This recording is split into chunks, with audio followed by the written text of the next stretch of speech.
ISST AIIMS के स्मार्टो system के English programme में आपका स्वागत है। आइए हम 14 चैप्टर की जानकारी लें और ये सीखें किस प्रकार हम फ्यूचर से रिलेटेड अर्थात भविष्य की बातों को आसानी से इंग्लिश में कर सकते हैं। एक सामान्य रूल इसमें एप्लीकेबल है। आई वी के साथ हम शैल का प्रयोग करते हैं और वर्ब की फर्स्ट फॉर्म का। इसी तरह से ही, शी, ट्यू, दे, प्लूरल या सिंगुलर बाकी सभी बचे हुए सब्जेक्ट्स के लिए हम विल का प्रयोग करते हैं और साथ में वर्ब की फर्स्ट फॉर्म का प्रयोग करते हैं। इसका अर्थ यह हुआ कि सभी के लिए हम वर्ब की फर्स्ट फॉर्म का प्रयोग करेंगे। आइए इसको एग्जाम्पल के द्वारा समझते हैं। Hi, my name is Vijay. मेरा नाम विजय है। I shall go to Delhi tomorrow. कल मैं दिल्ली जाऊंगा। I shall play match on this Sunday. इस रविवार में मैच खेलूंगा। I am in Ambala. मैं अंबाला में हूं। I shall come back to home tomorrow. मैं कल घर वापस पहुंच जाऊंगा। My friend has no job. मेरे दोस्त के पास जॉब नहीं है।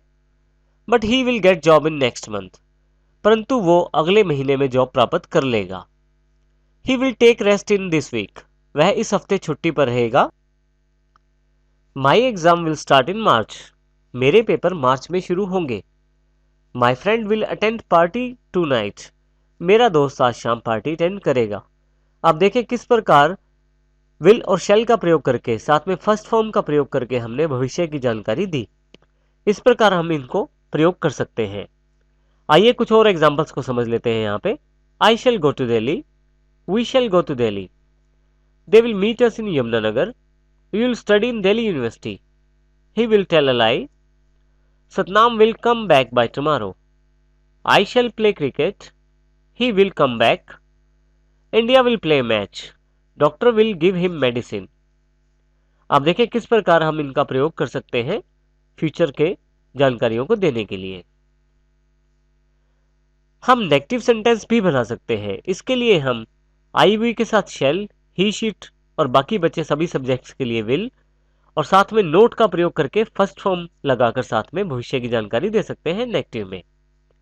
जैसे कि आई शैल गो टू दिल्ली, मैं दिल्ली जाऊंगा। I shall not go to Delhi, मैं दिल्ली नहीं जाऊंगा। We shall go to Delhi, हम दिल्ली जाएंगे। We shall not go to Delhi, हम दिल्ली नहीं जाएंगे। तो इस प्रकार सेंटेंस का प्रयोग करके हम आसानी से फ्यूचर की जानकारी को दे सकते हैं। इंटेरोगेटिव बनाना भी इसमें आसान है। इसमें शैल और विल को पहले लगाना पड़ता है इंटेरोगेटिव बनाने के लिए, और यदि आप नोट साथ में लगा देते हैं तो वो इंटेरोगेटिव के साथ नेगेटिव बन जाता है। जैसे उदाहरण के तौर पे shall I go to Delhi. Shall I not go to Delhi. क्या मैं दिल्ली जाऊंगा? क्या मैं दिल्ली नहीं जाऊंगा? Shall we go to Delhi. क्या हम दिल्ली जाएंगे? Shall we not go to Delhi. क्या हम दिल्ली नहीं जाएंगे? Will they meet us in Yamunanagar. क्या वे हमें यमुनानगर में मिलेंगे? Will they not meet us in Yamunanagar. क्या वे हमें यमुनानगर में नहीं मिलेंगे? Will you study in Delhi university. क्या आप दिल्ली यूनिवर्सिटी में पढ़ोगे? Will you not study in Delhi university. क्या आप दिल्ली यूनिवर्सिटी में नहीं पढ़ोगे? इस प्रकार हम इंटेरोगेटिव और इंटेरोगेटिव नेगेटिव सेंटेंसेस की प्रैक्टिस करेंगे। हम लिसनिंग और रीडिंग सेक्शन के साथ साथ रिवीजन सेक्शन को भी प्रयोग करेंगे। इस प्रकार हम फ्यूचर की जानकारी को आसानी से विल शैल के साथ फर्स्ट फॉर्म के द्वारा दे सकते हैं।